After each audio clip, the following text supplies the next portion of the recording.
नमस्कार, मैं हूं जया सिन्हा। विज्ञान की दुनिया निरंतर खोज, परिवर्तन और आविष्कारों के साथ आगे बढ़ती रहती है। दुनिया में इस वक्त विकास के जो ऊंचे स्तर हम देख रहे हैं, वो हमारे वैज्ञानिक और उनके आविष्कारों की बदौलत है। और सबसे खास बात यह है कि दुनिया की इस बदलती तस्वीर में एक बहुत ही महत्वपूर्ण योगदान है भारतीय वैज्ञानिकों का। हमारे पद्म के आज के इस विशेष अंक में हम बात कर रहे हैं भारत के उन महान वैज्ञानिकों की, उन चिकित्सकों की, जिन्होंने वैश्विक पटल पर दुनिया का नजरिया बदल दिया भारत के प्रति और साथ ही देश में ले आए विज्ञान की नई क्रांति।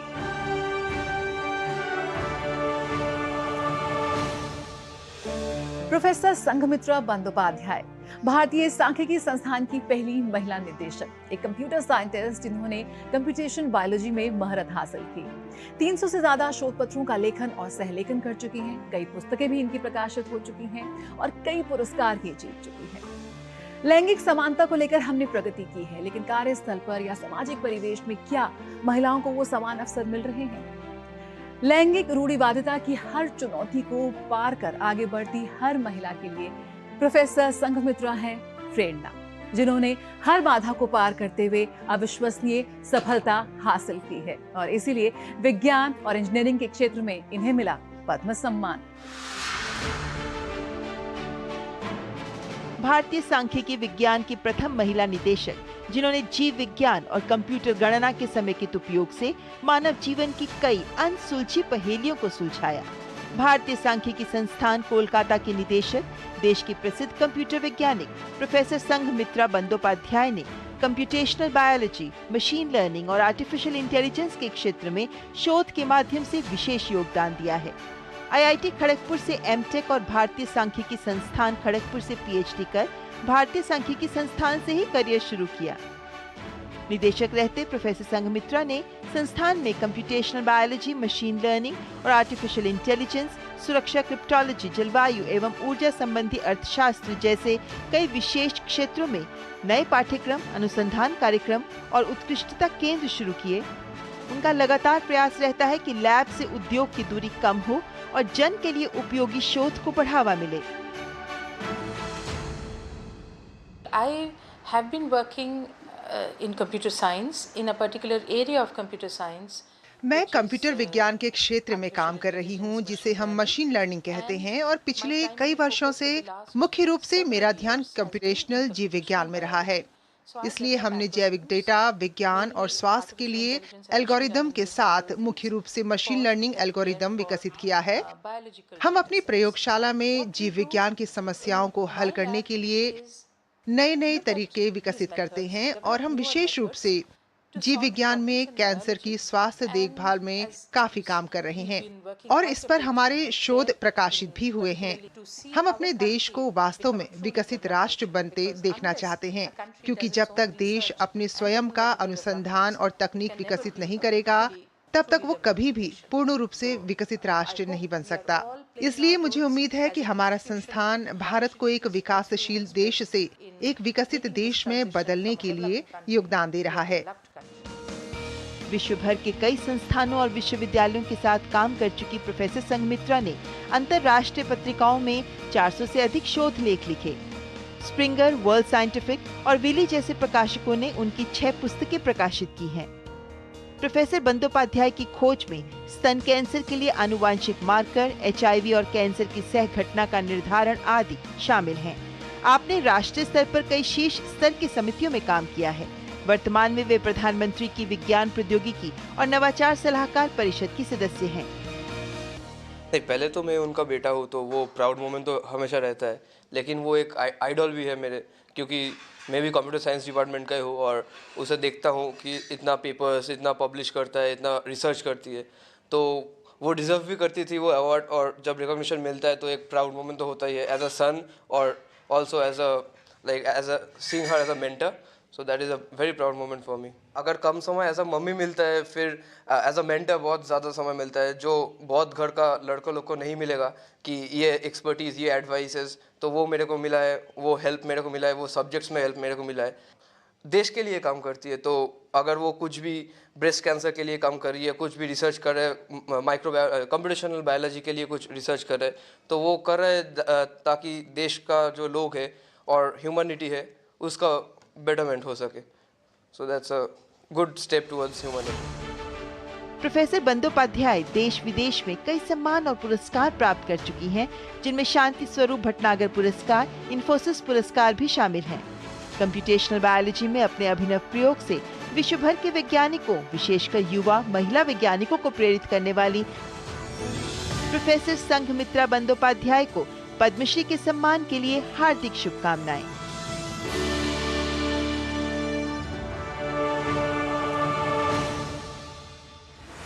साधारण लोगों के असाधारण जज्बे और समर्पण का जश्न जारी रहेगा हमारे पद्म के इस विशेष श्रृंखला के साथ। लेकिन यहाँ रुकते हैं एक छोटे से ब्रेक के लिए, जल्द हाजिर होते हैं। आप बने रहिए हमारे साथ।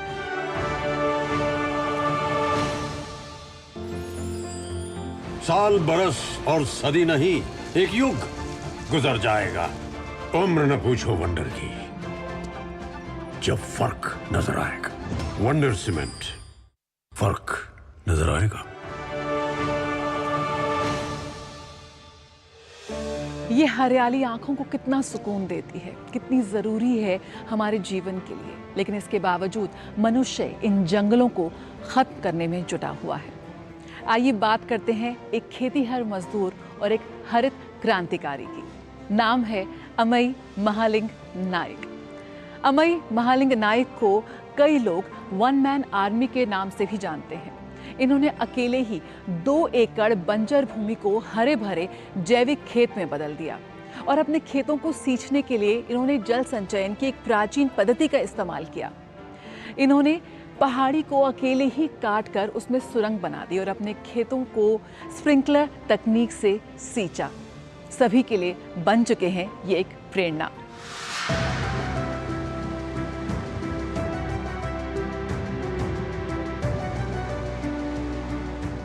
दूर दूर तक फैले हरे भरे पेड़ों को देखकर ये कल्पना करना भी मुश्किल है कि आज से कुछ वर्ष पहले तक यहाँ सिर्फ रेतीली पथरीली बंजर जमीन थी। कर्नाटक के दक्षिण कन्नड़ा जिले के अमाई महालिंगा नायक के 8 साल के प्रयास का ही फल है कि ये बंजर जमीन आज सोना उगल रही है। महालिंगा नायक की कहानी किसी अजूबे से कम नहीं है।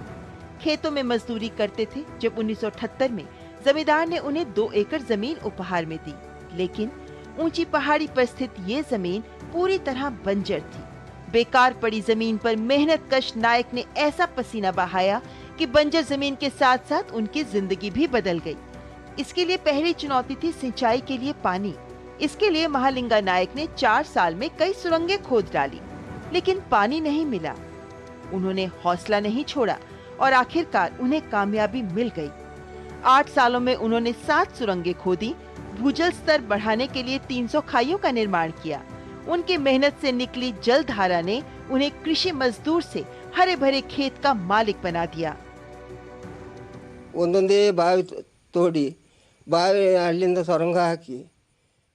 मैंने पानी की तलाश की और आखिरकार वह 25 मीटर की गहराई पर मिला। मैं आभारी हूं कि मेरे जैसे गांव के एक छोटे किसान को प्रधानमंत्री नरेंद्र मोदी ने पहचाना और पद्म पुरस्कार से सम्मानित किया। मुझे अपने गांव में भी सम्मान और पहचान मिली। देश अब जानता है कि सूखी जमीन में पानी कैसे निकाला जा सकता है। मैं इसे एक उपलब्धि मानता हूं। जब अमाई महालिंगा नायक की कामयाबी की कहानी सामने आई तो पूरा देश हैरान रह गया। कृषि वैज्ञानिक और किसान जलापूर्ति और जल संरक्षण की जानकारी हासिल करने के लिए उनके पास आने लगे। किसी ने उन्हें वाटरमैन कहा तो किसी ने वन मैन आर्मी, किसी ने टनल मैन की उपाधि दी तो किसी ने जल योद्धा। आज उनका खेत एक आदर्श खेत बन गया है, जिसे देखने के लिए हर वर्ष 1000 से अधिक देशी विदेशी पर्यटक यहाँ आते हैं। महालिंगा नाइक बहुत मेहनती और कामकाजी इंसान हैं और वो समाज के लिए बहुत कुछ कर रहे हैं। उन्होंने खासकर जल संचयन के लिए बहुत कार्य किया है। वह कई नए प्रयोग कर अपने खेत में जल संचयन करने में सफल रहे हैं। महालिंग नाइक दूसरों के लिए प्रेरणा बन चुके हैं। हमें महालिंग नाइक पर गर्व है। proud of Malinga Nayak. अमाई महालिंगा नायक पर अब तक कई पुस्तकें भी लिखी गई हैं, विशेष कार्यक्रम और डॉक्यूमेंट्री फिल्में भी बन चुकी हैं। कई फिल्मों को अवार्ड भी मिले हैं। कर्नाटक सरकार ने उन्हें कृषि पंडित पुरस्कार से नवाजा। अपनी हाड़ तोड़ मेहनत से असंभव को संभव बनाने वाले अमाई महालिंगा नायक को कृषि के लिए पद्मश्री सम्मान मिलने पर अनंत शुभकामनाएं।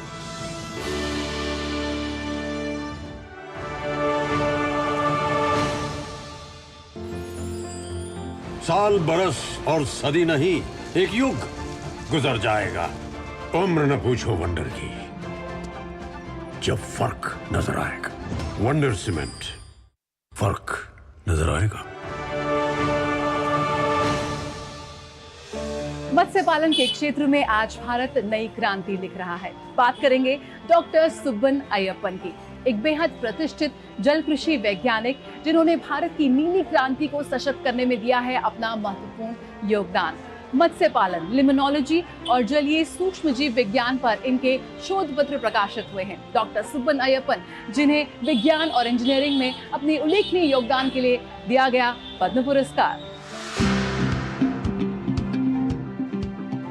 भारत में विज्ञान और प्रौद्योगिकी को कृषि से जोड़कर इसे नई ऊंचाइयों पर पहुंचाने वाले देश के जाने माने वैज्ञानिक डॉक्टर सुब्बन अय्यप्पन ने विशेषकर भारत की जलीय कृषि को शक्ति प्रदान कर किसानों के जीवन में बड़ा बदलाव लाने में महत्वपूर्ण भूमिका निभाई है।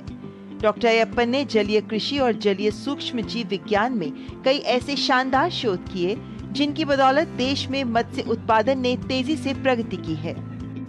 There were many turns that happened in life, and at the same मेरे जीवन में कई मोड़ आए। also could, मैंने अपने जीवन में अच्छे और बुरे दोनों समय को देखा है और अपने छोटे छोटे प्रयासों से उन पर काबू पाया है। मैं कई युवा छात्रों से बात करता हूँ और उनको बताता हूँ कि कैसे कठिनाइयों पर काबू पाया जा सकता है। ठीक इसी प्रकार प्रत्येक शोध में जीवन की तरह ही चुनौतियाँ होती हैं। आज हमें अच्छे विज्ञान, अच्छे कौशल की आवश्यकता है। आज हमें जिस चीज की आवश्यकता है वह है शोध कार्य के लिए गहरी रुचि, नया ज्ञान प्राप्त करने की जिज्ञासा और दृढ़ता। हमारे देश में कृषि विज्ञान सहित विज्ञान के हर क्षेत्र में बहुत कम शोध होते हैं। तो हम क्या कर रहे हैं? आइए अपना सर्वश्रेष्ठ प्रयास करें। आइए चुनौतीपूर्ण मुद्दों पर ध्यान दें। हमें अच्छे शोध की अधिक कोशिश करनी चाहिए।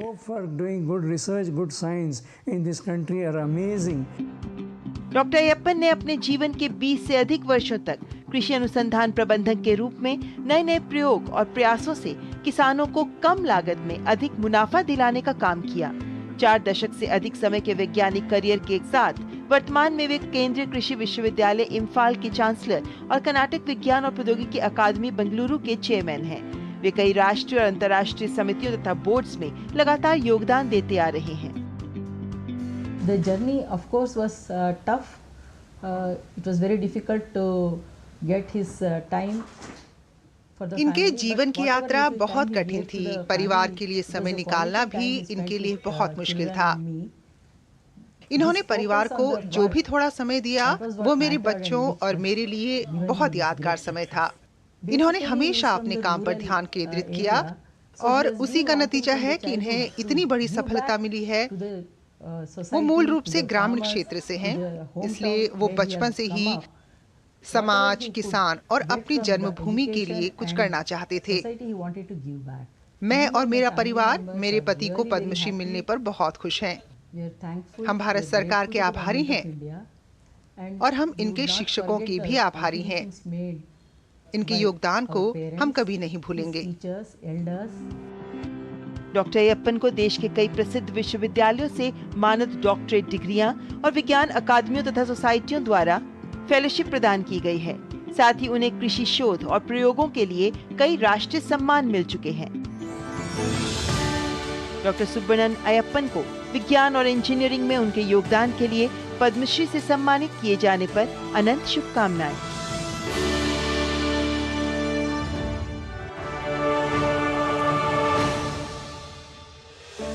डॉक्टर हिम्मतराव सालोबा बावस्कर, जिनका जीवन आज की चिकित्सा पद्धति की हर परंपरा को खारिज करता है।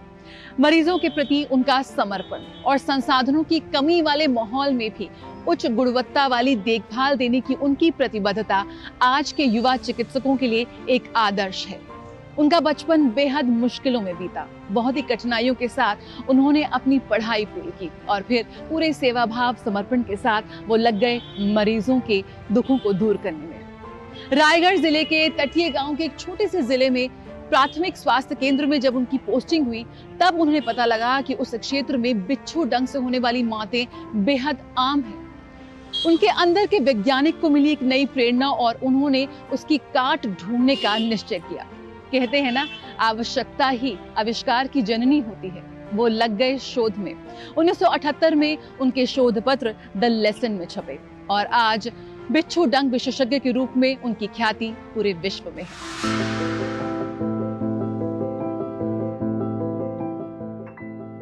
गरीब तबके से जुड़ी समस्याओं पर ध्यान देने वाले लोग कम ही होते हैं, जैसे सर्पदंश यानी सर्प के काटने की समस्या। हर साल भारत में लगभग 55 से 60 हजार लोग सर्पदंश से अपनी जान गंवाते हैं, जिनमें 94% किसान और आर्थिक रूप से कमजोर तबके के लोग हैं। लेकिन डॉक्टर हिम्मत राव सालुबा बावस्कर एक ऐसे डॉक्टर और वैज्ञानिक हैं जिन्होंने अपना पूरा शोध ही बिच्छू और सर्पदंश पर केंद्रित कर दिया। डॉक्टर बावस्कर ने महाराष्ट्र में बावस्कर अस्पताल और अनुसंधान केंद्र की स्थापना की, जो बिच्छू के डंक और सांप के काटने के विष के प्रबंधन पर अग्रणी शोध के लिए पूरे विश्व में प्रसिद्ध है। बेहद साधारण पृष्ठभूमि से आने वाले डॉक्टर बावस्कर ने MBBS और MD की डिग्री हासिल की, लेकिन किसी बड़े शहर में आरामदायक जीवन बिताने की बजाय उन्होंने बिच्छू के डंक पर शोध जारी रखने के लिए स्वयं राजगढ़ जिले के ग्रामीण अस्पताल में स्थानांतरण का अनुरोध किया। उनकी पत्नी ने भी शोध में उनका साथ दिया और 1983 में डॉक्टर दंपत्ति ने बिच्छू के डंक का इलाज ढूंढा, जिससे मृत्यु दर में 40% की कमी आई। डॉक्टरों को प्रशिक्षित कर लोगों की जिंदगी बचाना ही अब उनका मिशन बन चुका है। हमारा एक फ्रेंड था बचपन का, उसको सांप ने काटा और उसको खेड़े में लाया। खेड़े में लाने के बाद वो टेम्पल का पार बोलते उसको, टेम्पल के पार पे बैठा है उसको और वो मांत्रिक बुलाया। हम जब तो मैं छोटा था तो भी बोलता था कि ये इसको दवाखाने में ले जाओ, दवा। Nobody my voice was less. और अब रात को 12 बजे वो मर गया। तब से हमारा ज़िंदगी ऐसा हो गया कि उसका स्नेक बाइट पे कुछ तो भी करना मांगता है। और लकीली हम डॉक्टर बन गए। और डॉक्टर बनने के बाद it has given me chance to serve and to treat the snake bite cases. Scorpion bite के बिच्छू काटने के लोग आते थे तो वो बोलते कि इसको मेडिकल में ट्रीटमेंट नहीं है, तो वो बाहर कुछ अंगारा लगाते थे, मांत्रिक की तरफ जाते थे। लेकिन जब सीरियस हो जाते थे तब हमारे तरफ आते थे। फिर हमने क्या किया, उसका बहुत स्टडी किया। स्टडी करने के बाद ऐसा हुआ, जो सीरियस पेशेंट हो गए, सीरियस पेशेंट होने के बाद भी वो जिंदगी हो गई, वो अच्छे होके डिस्चार्ज होके गए। जब फिर लोगों को मालूम हुआ कि मेडिसिन में इसको ट्रीटमेंट है और अंधश्रद्धा आपो दूर हो गई, क्योंकि बच्चे जगने लगे, लाइफ मिलने लगा और जो मांत्रिक थे वो मर गए लोग। नाउ एडवांस हो गया, बहुत एडवांस साइंस हो गया। इधर अभी स्नेक बाइट में भी कोई भी किधर जाता नहीं, because duty of a doctor, we are responsible for this, we are giving life to this victim, we are giving the best result and they come to know. Hospital में जाने के बाद आदमी अच्छा होता है। देश विदेश में कई व्याख्यान कार्यशालाओं में हिस्सा लेने वाले डॉक्टर बावस्कर के the Lancet, new England journal of medicine और ब्रिटिश मेडिकल जर्नल में 108 से अधिक मौलिक शोध लेख प्रकाशित हो चुके हैं। कई शीर्ष वैज्ञानिक पत्रिकाओं के वे समीक्षक भी हैं। भारत में सर्पदंश प्रबंधन और नीति के लिए राष्ट्रीय नीति मसौदा तैयार करने में उन्होंने अहम भूमिका निभाई। उनकी आत्मकथा मराठी साहित्य की एक प्रसिद्ध पुस्तक है। ऐसा वो भी गरीब घराने के थे और हम भी ज़्यादा कुछ पैसे वाले नहीं थे। मैं भी जब छोटी थी, चौथी पाँचवीं में, मैं भी 4-5 साल दूसरे एक वकील थे उनके घर में काम करने के लिए जाती थी। लेकिन इनकी जैसी इतनी हालांकि नहीं थी हमारी। इनका स्वभाव तो बहुत स्ट्रिक्ट था। कोई अभी भी हमारे घर में कोई आता नहीं, इतना ज़्यादा आता नहीं। जब भी इनको पद्मश्री मिला तभी भी मुझे लगा कि कोई आए कि नहीं, मिलने को आए कि नहीं। लेकिन बहुत लोग आए, 3-4-3.5 हज़ार लोग मिलने को आए थे उस दिन। कभी कभी ऐसा होता है, एक घर में पेशेंट आता है स्कॉर्पियन बाइट का और उसको ट्रीट किया, वो अच्छा होता है तो वो सब लोग बोलते, डॉक्टर साहब आप पहले होते तो हमारा पहला बच्चा भी जिंदा रहता था। सर्प दंश और बिच्छू के डंक पर अपने ऐतिहासिक शोध से डॉक्टर बावस्कर ने न सिर्फ वैश्विक मंच पर भारत को गौरवान्वित किया, बल्कि डॉक्टर और वैज्ञानिकों की आने वाली पीढ़ियों के लिए एक प्रेरणा स्रोत भी बने। बिना किसी बाहरी फंडिंग के अपनी लगन, कर्मठता और मानवता की भावना से वंचित वर्ग के लाखों लोगों की जान बचाने वाले डॉक्टर हिम्मतराव सालुबा बावस्कर को पद्मश्री से सम्मानित किए जाने पर हार्दिक शुभकामनाएं।